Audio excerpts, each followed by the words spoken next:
You, like I mentioned with SpaceX, you give a lot of people hope, and a lot of people look up to you. Millions of people look up to you.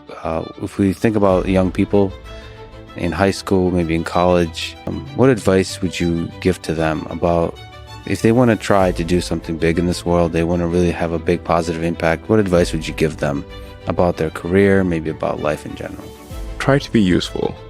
Do things that are useful to your fellow human beings, to the world.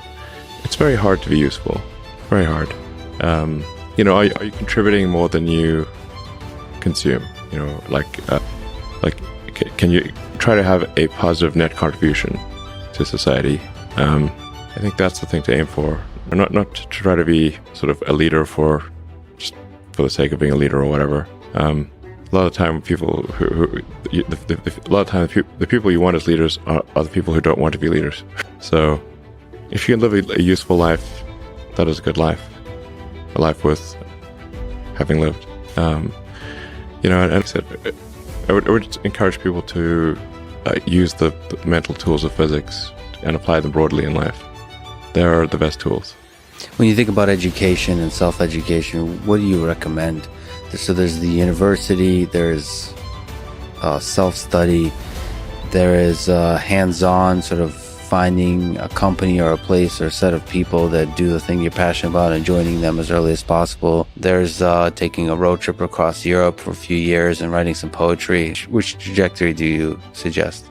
In terms of learning about how you can become useful, as you mentioned, how you can have the most positive impact. But I'd encourage people to read a lot of books.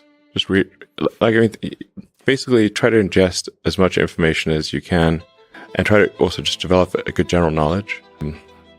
So you at least have like a rough lay of the land of the knowledge landscape. Try to learn a little bit about a lot of things, because you might not know what you're really interested in. How would you know what you're really interested in if you at least aren't doing a peripheral exploration broadly of the knowledge landscape?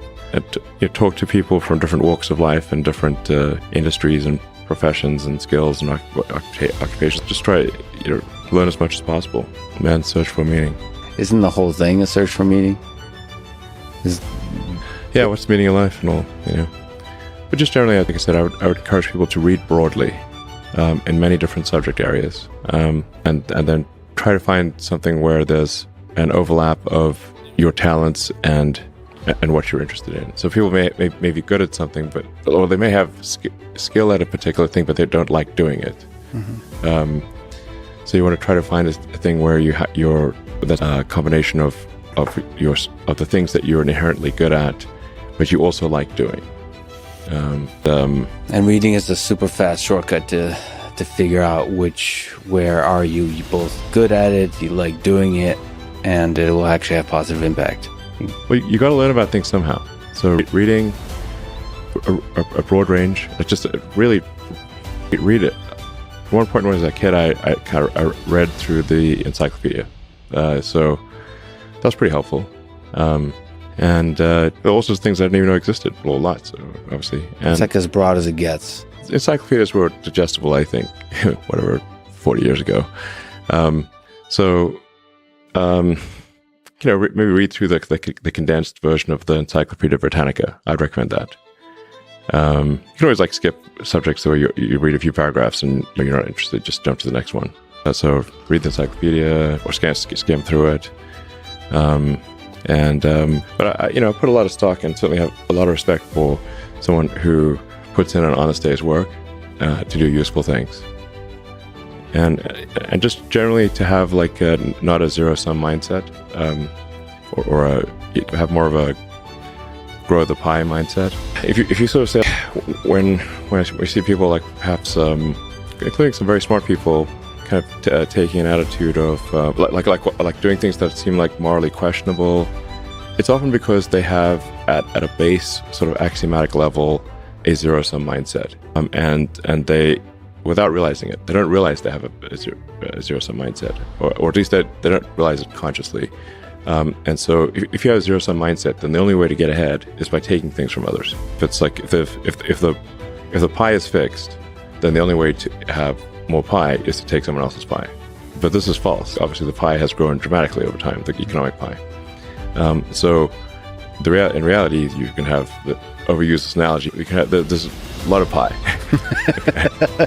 Yeah, pie is not fixed. Yes. So you really want to make sure you're not operating without realizing it from a zero-sum mindset, where the only way to get ahead is to take things from others. Then that's going to result in you trying to take things from others, which is not good. It's much better to work on adding to the economic pie. Maybe, being, like I said, creating more than you consume, doing more than you, yeah. So that's a big deal. I think there's a fair number of people in finance that do have a bit of a zero-sum mindset.